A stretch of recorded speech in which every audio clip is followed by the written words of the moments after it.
Chapter 2 is on search engines and social media. So we've just gone through the various stages in terms of the development and the evolution of the internet. So now we're talking about the internet as a mass medium where we have different media converging together on the internet. So now that we've got all of this content up online, we need a way to, again, it's all about being user-friendly. It's all about the ability of the masses to access it, because that's the only way you're going to get out of that entrepreneurial stage, is being able to get, kind of put a price on it and get into people's homes. So you've got all that content up there. How do you find it? So we're going to start developing search engines. We will end up with Google, but there are many others, especially in the beginning. But they need to figure out a way to sort through it all. And it's all about algorithms. If any of you guys watched Kimmy Schmidt, it's the algorithm. The algorithm is broken. So it's a computerized mathematical way of figuring out what information is most relevant to your search.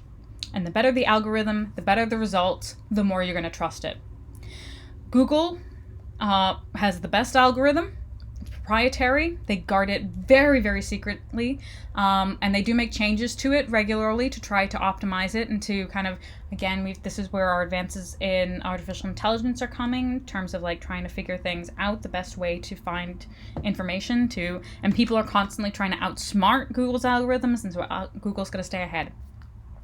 So Google became so ubiquitous. It's a verb, it's a noun.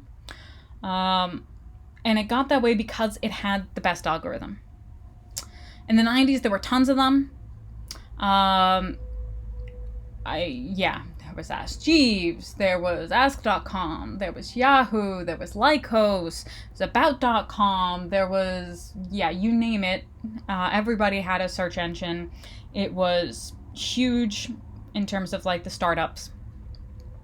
But Google kind of became so dominant that others need not apply. Obviously, Microsoft's trying to get into it with Bing, but good luck with that. So, speaking of convergence, part of that is, figuring out your niche and things adapting. So, other search engines, when it became clear that no one was going to be able to break Google's stranglehold, they had to figure out a way to still stay relevant and to keep in the game. So, Yahoo has tried to build a profile of sports and to be a place where they will show original content. They will buy up the rights to showing certain things. Lycos tried to go into film and to do film rights. That didn't end up working out so well for them, especially as there's the rise of things like Netflix and Hulu and everyone else.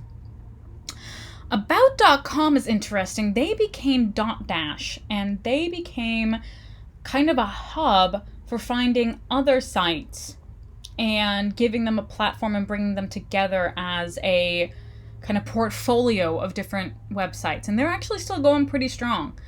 So it's interesting. Some of them have become more successful than others in finding themselves a new niche. Now, again, everything is about, you have that tech. So search engines, there's a need. They figure out their algorithms, but then they're going to want to monetize it. So now we're getting into the entrepreneurial stage. Search engine optimization.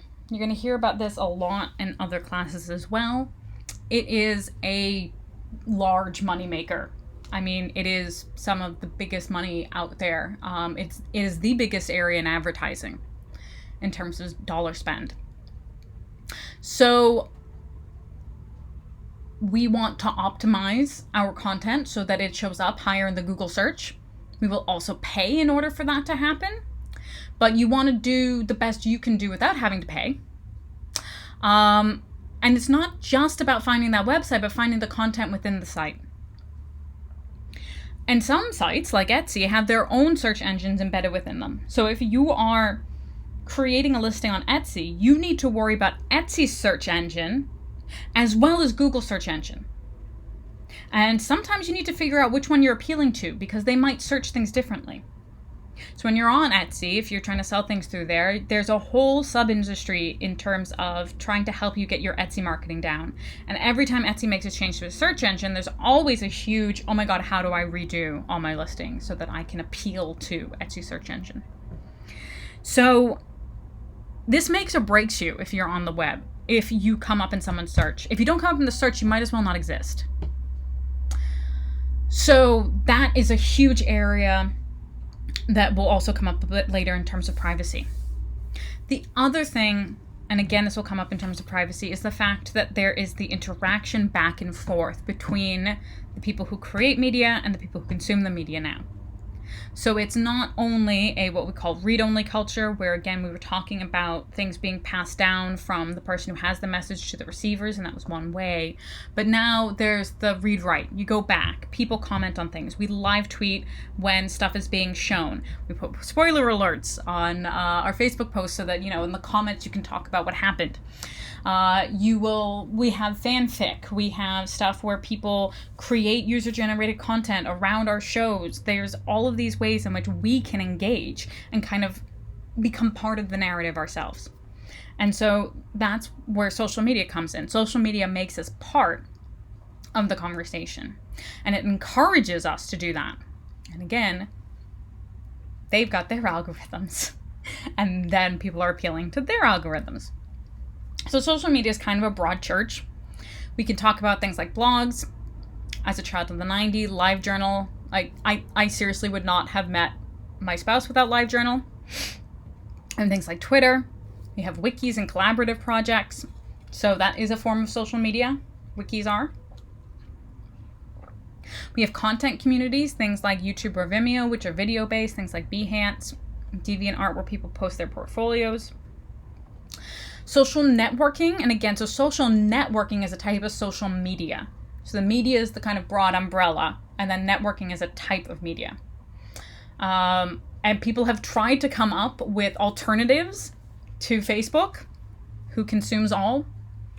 Elo and Diaspora were two. I don't know. I mean, I'm sure I still have a profile on both of them, but, I haven't used either of them in years. The virtual game world also are a type of social media. So if you're playing co-op, if you're on World of Warcraft, when I am not teaching, I will play Elder Scrolls Online, but I can't devote that much time to it when I'm in semester. And virtual social worlds like The Sims and Second Life. So those are all forms of social media. They're all media in which we have that two-way conversation, the back and the forth between the people creating content and the people consuming the content, who then in turn create content. It's become a great place to help us kind of, again, in the way that it's not centralized and that we can pass messages back and forth between each other, and it's very hard to shut down. It's a great way to undermine repressive regimes. So things like Arab Spring. Now, Arab Spring worked both ways in terms of both protesters and counter-protesters using it. In the US, Occupy Wall Street, Black Lives Matter, and Me Too all utilized and still utilize social media as a great way for organizing as well as getting information out, especially when you need to get it to people who are maybe vulnerable or very real-time. You need to get information. It's terrific. It's interesting to see how it isn't being used in places like China. Again, China tries to shut it down and tries to keep a very limited form of the web. They have their own social media platform, China does, which kind of wraps everything up into one. You can use it to order a pizza, call you a taxi, search the internet, buy a book. It does everything for you, but they use that in order to try to keep tabs on everybody. On the other hand, again, you really can't stop the signal, and so there is still information coming in from outside, and there's more and more information and exposure to things that are outside the control of the government. Now, I do want to mention that it's not always a force for good.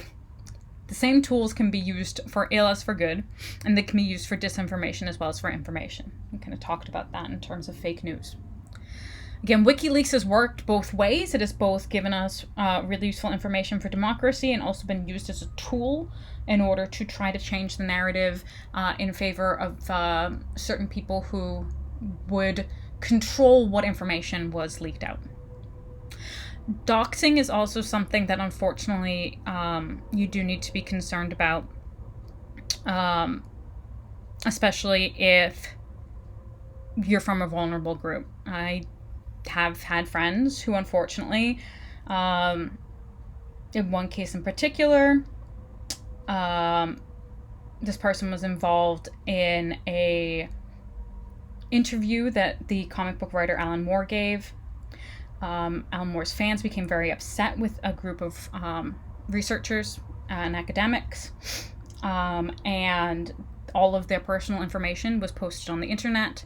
And for the following about year and a half, 2 years, this person could not access their own phone or their internet, like their email, without their partner going through it first, because of the just sheer quantity of very explicit, threatening messages that they received, and it had a really deleterious effect on their ability to go through life, never mind keep working at their job. So doxing is when people will disclose that information. They actually had to move out of their house for a little while because their home address was posted, and the threatening messages they received made them concerned that someone was going to come to their home.